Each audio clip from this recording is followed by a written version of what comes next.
जैसे सुनने में आता था कि टेंट्रम है, ये वो है, तो अगर उसने कुछ गलती की भी होगी, उसको लगा भी होगा, उसका थोड़ा अलग नेचर है। सो गाइस देख सकते हैं आप, सिद्धार्थ हमारे साथ हैं जिनसे आज हम बहुत सारी गपशप करने के लिए मिले हैं। सबसे पहले तो सिद्धार्थ ये बताइए कैसे हैं आप, एंड शो खत्म होने के बाद अब क्या चल रहा है आपकी लाइफ में?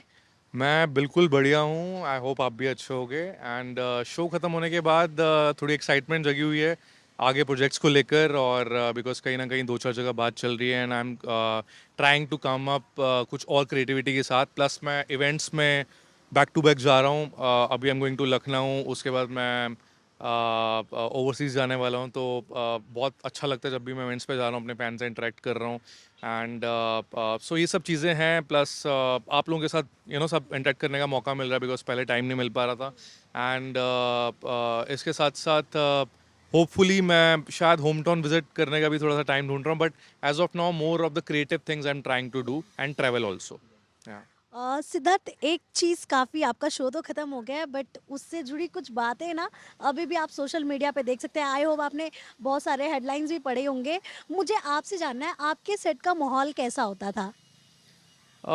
हमारे सेट का माहौल अच्छा होता था। मतलब मैं जब जब शूट करने जाता था, और मेरा जब जब शूट होता था तो अच्छा ही होता था। मेरी एक्चुअली एक आदत है, मैं अपना काम से काम रखता हूँ, और कोशिश करता हूँ कि अपने एक पॉजिटिव एनवायरनमेंट में काम करूँ, सबसे घुलना मिलना, अपने को एक्टर्स को कंफर्ट करना। और आई गेस वो आप शायद जब भी किसी से पूछेंगे तो वो सब बताएंगे ही मेरे बारे में। तो मतलब मैं जब भी शूट करता था तो मज़ा आता था। जितने भी हमारे डायरेक्टर्स रहे थे, उन सबके साथ बड़ा मज़ा आया था करने में।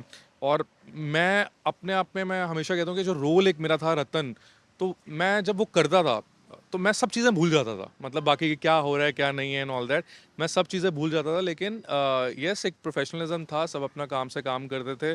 बहुत ज़्यादा भी कुछ ऐसा पार्टी इन्वॉल्वमेंट वो सब तो नहीं होता था। प्रोफेशनलिज्म की तरह सब अपना वर्क करते थे। मतलब हालांकि जब जब मैं जाता था, जो मैंने देखा या श्रुति के साथ आपका बॉन्ड कैसा था? बिकॉज श्रुति को लेकर ही ऐसा कहा जा रहा है कि मेरा बालम थाने था जो शो था, वो कहीं ना कहीं उसके पीछे श्रुति, जो मतलब वो उनके अंदर प्रोफेशनलिज्म नहीं था, और बहुत सारी ऐसे बातें हो रही है। तो आपने जितना भी काम किया, आपको क्या फील हुआ? सी मैं हमेशा, जैसे कि मैंने कहा कि मैं बड़ा प्रोफेशनल हूँ, और मैं हमेशा को एक्टर की तरह को एक्टर को कंफर्ट करने की कोशिश करता हूँ। तो श्रुति के साथ मेरे जितने भी सीन रहे, हमारे राइवलरी वाले सीन थे, हमेशा पूरे शो में मैं उसके पीछे पड़ा रहता हूँ। तो मेरे उसके साथ सीन अच्छे हुए और लोगों ने पसंद भी किए थे। तो वहाँ तक मेरा हमेशा अच्छा ही रहा है। कभी ऐसा नहीं मुझे लगा कि मुझे कुछ प्रॉब्लम हो रही है, कुछ ऐसा, जितना भी मैंने काम किया। और कभी ऐसा कुछ होता था तो वो भी मुझसे पूछती थी, एंड कुछ सजेशन लेना होता था, या कभी मुझे कुछ ऐसा लगता था कि नहीं तू ऐसा कर ले, या फिर ये मत कर, या कभी उसको कुछ पर्सनल भी कुछ चीज़ें वो कर रही हैं, तो मैं एज अ को as a human being, as a friend, मैं ऑफकोर्स उसको कुछ सजेशन ही देता था। अब उसके अलावा बाहर और क्या चीज़ें होती थी, क्या कुछ जैसे सुनने में आता था कि टेंट्रम है, ये वो है, मैं ऑनेस्टली मैं उसके बारे में इतना नहीं जानता, बिकॉज जब जब मैंने काम किया है, मेरे साथ हमेशा ठीक रहा है। और उसके अलावा अगर उसकी कुछ कुछ चीज़ें रही भी होंगी तो आई गेस मेरे हिसाब से छोटी है।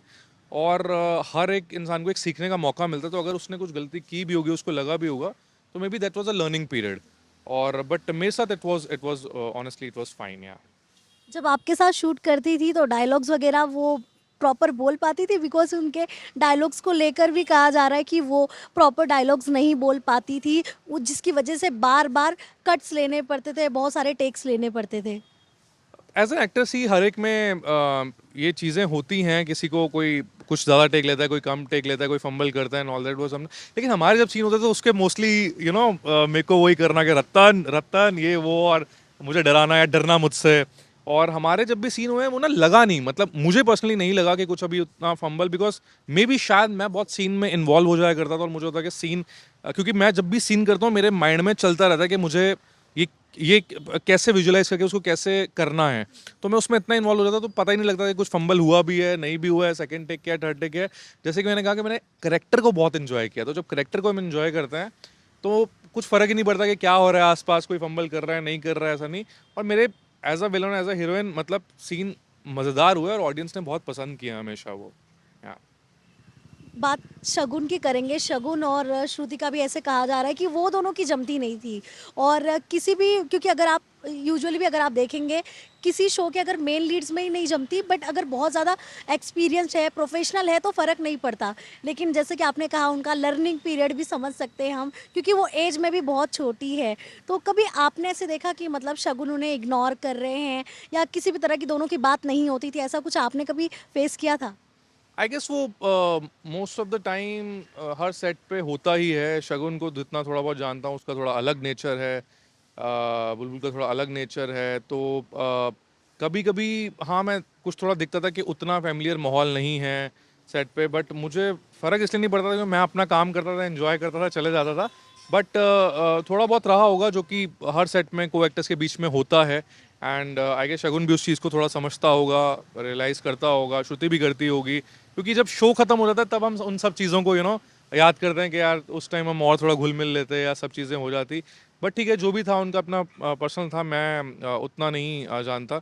मैं जब भी जाता था तो मैं मस्ती या फिर अपना थोड़ा काम में ही इन्वॉल्वमेंट मेरी रहती थी। आपका कैसा बॉन्ड था शगुन के साथ?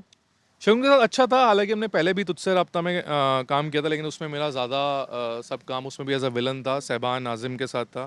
तो इज़ अ वेरी गुड को एक्टर। शगुन के साथ कम था बट मैं उसे जानता हूँ, तो अच्छा एक्सपीरियंस था। हम भी प्रोफेशनल हैं, हमने राजस्थान में भी बहुत चेजिंग सीन किए, एक्शन सीन किए, उसके बाद भी हमेशा मेरे उसके एक राइवलरी रहे। तो मुझे ठीक ही लगा, मतलब मैं अपना काम करता था, वो अपना करता था। वो मुझे कोई ऐसा सजेशन नहीं देता था, मैं उसको सजेशन नहीं देता था। तो हम अपनी अपनी जगह में as a villain as a hero दोनों परफेक्ट आते थे। आई गेस उस वो ऑडियंस ने starting from the first episode बहुत पसंद किया था, इसीलिए आगे मैं वो सीन्स काफ़ी आए और मेरा हमेशा रहता था कि मैं थानेदार को मैं छोड़ूंगा नहीं, और थानेदार मेरे पीछे पड़ा रहता था कि तेरे को मैं अंदर कर दूंगा रतन। तो वो चलता रहा, तो एज अ प्रोफेशनलिज्म अच्छा रहा, इट वॉज गुड। कभी अगर आपको अप्रोच किया जाए बिग बॉस के लिए सिद्धार्थ, क्या आप जाएंगे? मुझे बहुत लोग ये पूछते हैं, सो मैं अगेन हमेशा यही बोलता हूँ कि बिग बॉस एक अच्छा प्लेटफॉर्म है, अच्छी जगह है, बट पर्सनली मेरा विजन बिग बॉस नहीं है। एज अ क्रिएटिव पर्सन मैं अभी बहुत कुछ अलग अलग चीज़ें करना चाहता हूँ। जैसे रतन एक डिफरेंट रोल था, being as a young actor. बहुत लोग बोलते हैं कि तू लीड वो हीरो क्यों नहीं करता है, पॉजिटिव क्यों नहीं करता है।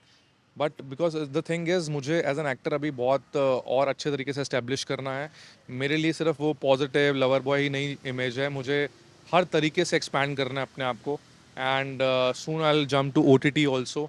सो मेरा बिग बॉस एक बहुत अच्छा प्लेटफॉर्म है। आई डोंट नो मैं फ्यूचर में जाता हूँ क्या करता हूँ नहीं, बट पर्सनली मेरा अभी वो विजन नहीं है।